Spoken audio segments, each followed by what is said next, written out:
தயவு அருட்பெரும் ஜோதி தனிப்பெரும் கருணை. கரணம் தப்பினால் மரணம். கரணம் தப்பினால் மரணம்.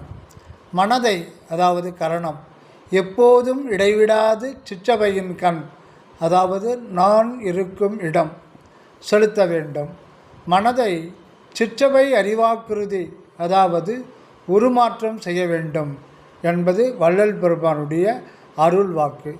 சூரியனிடத்திலிருந்து அதன் ஒளிச்சுடர் இயல்பாக அகண்ட வெளியில் கனநேரமும் இடைவிடாது பரவிக்கொண்டே இருப்பது போல சிறநடு உள்ளொளியிலிருந்து இயற்கையில் தானாகவே நான் இருக்கின்றேன் என்ற உணர்வு சுயஞ்சோதி சுடராய் சர்வகாலமும் அவரிடமிருந்து அதுவாக வெளிப்பட்டு கொண்டே இருக்கின்றது. இது அகண்ட வெளிநிறை அனாதி நித்திய தகராகாச கடவுளின் அனுபவத்திற்கான அவரேயான மா பிரபஞ்ச மையத்து ஓர் அருள் அனுபவ அணுப்புள்ளி.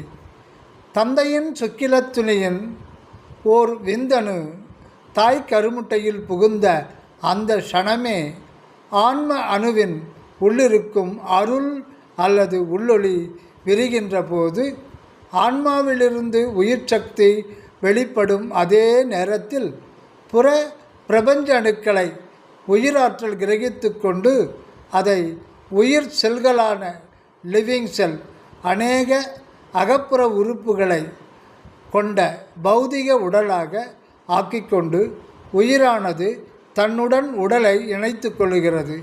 ஆக இருக்கிறேன் என்ற உணர்வு உள்ளிருந்து வெளிப்படவும் உடல் புறமிருந்து வந்து சூழவும் மனித குழந்தை உருவாகிறது.